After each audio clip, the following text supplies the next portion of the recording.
সৃষ্টি জগতের সূচনা। আসসালামু আলাইকুম প্রিয় দর্শক, মহান আল্লাহর বাণী আর তিনি যে মহান সত্তা, যিনি সৃষ্টি জগতের সব কিছু প্রথম অস্তিত্বে এনেছেন এবং পুনরায় সৃষ্টি করবেন।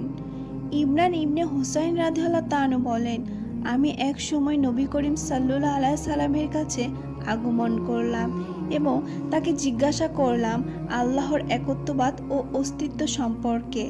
জবাবে রাসূল সাল্লাল্লাহু আলাইহি সাল্লাম ইরশাদ করেন, সৃষ্টির প্রথম থেকে মহান আল্লাহর অস্তিত্ব বিরাজমান ছিল। তিনি ছাড়া আর কোনো কিছুরই অস্তিত্ব ছিল না। তখন তার আরশ ছিল পানির ওপর। তিনি সৃষ্টি জগতের সব কিছু লাহে মাহফুজে নির্ধারিত করে রাখেন এবং পর সপ্ত আসমান ও জমিন সব কিছু সৃষ্টি করেন। বর্ণনাকারী বলেন, এ সময় জনৈক বাহিরে থেকে আমাকে ডেকে বললেন, হে ইবনুল হুসাইন, তোমার উট চলে গেছে। আমি তার আওয়াজ শুনে বাহিরে এসে দেখতে পেলাম আমার উটটি দৃষ্টিসীমার বাহিরে চলে গেছে, যা পেতে আমার প্রায় দিনের অর্ধাংশ চলে যায়। খোদার শপথ করে বলছি, বিরক্ত হয়ে শেষে আমি তা ছেড়ে দেওয়াই পছন্দ করেছিলাম। শেষ পর্যন্ত তা অনেক দূরে গিয়ে পেয়েছি।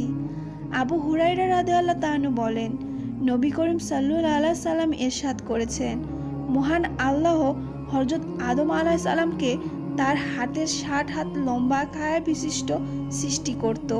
তাকে বললেন, হে আদম, তুমি ফেরেশতাদের কাছে গিয়ে তাদেরকে সালাম করো এবং তারা কিভাবে তোমাকে সালামের জবাব দেয় তা শ্রবণ করো, কারণ তা হবে তোমার এবং তোমার সন্তানদের জন্য পরস্পরের সালাম অভিবাদন। তখন হযরত আদম আলাইহিস সালাম ফেরেশতাদের লক্ষ্য করে বললেন, আসসালামু আলাইকুম। উত্তরে ফেরেশতাগণ বললেন, ওয়ালাইকুম আসসালাম ওয়া রাহমাতুল্লাহ। ফেরেশতাগণ ওয়া রাহমাতুল্লাহ বাক্য বাড়িয়ে বলেন, সুতরাং যারা বেহেশতে প্রবেশ করবেন তারা প্রত্যেকেই হযরত আদম আলাইহিস সালামের মতো লম্বা হবেন। হযরত আদম আলাইহিস সালামের পর হতে যুগে যুগে মানুষের দৈর্ঘ্য আস্তে আস্তে কমতে থাকে, এমনকি তা বর্তমান অবস্থায় এসে পৌঁছেছে। আব্দুল্লাহ বিন মাউদ রাদিয়াল্লাহু তাআলা বলেন, রাসূল সাল্লাল্লাহু আলাইহি সাল্লাম ইরশাদ করেছেন, তিনি সাদিকুল মাকদুদ, সত্যবাদী। তোমাদের প্রত্যেকের সৃষ্টির রহস্য হলো মায়ের উদরে বীর্য 40 দিন পর্যন্ত বীর্য হিসাবেই থেকে যায়। তারপর তা অনুরূপ জমাট রক্ত অবস্থায় থাকে, তারপর অনুরূপ গোস্তের টুকরায় পরিণত হয়, অতঃপর 120 দিন পর মাংসপিণ্ডের মধ্যে, যা মানুষের আকৃতিতে পরিণত হয়েছে। একজন ফেরেশতাকে 4টি বাক্য কাজ নিয়ে পাঠানো হয়।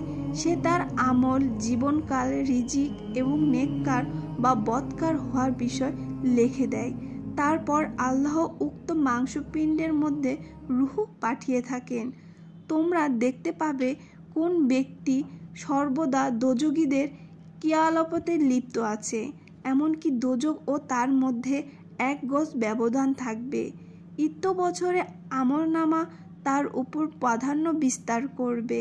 সে বেহেশতীদের কাজ করবে, তওবা করে ঈমান গ্রহণ করবে এবং ঈমানদারদের কাজ করবে, তাতে সে বেহেশতে প্রবেশ করবে। পক্ষান্তরে কোনো ব্যক্তিকে সর্বদা ভালো কাজে মগ্ন দেখবে, এমনকি তার ও বেহেশতের মধ্যে মাত্র 1 গজ ব্যবধান থাকবে, অর্থাৎ মৃত্যু সন্নিকটে এসে যাবে, এমন সময় সে এমন অন্যায় করবে যা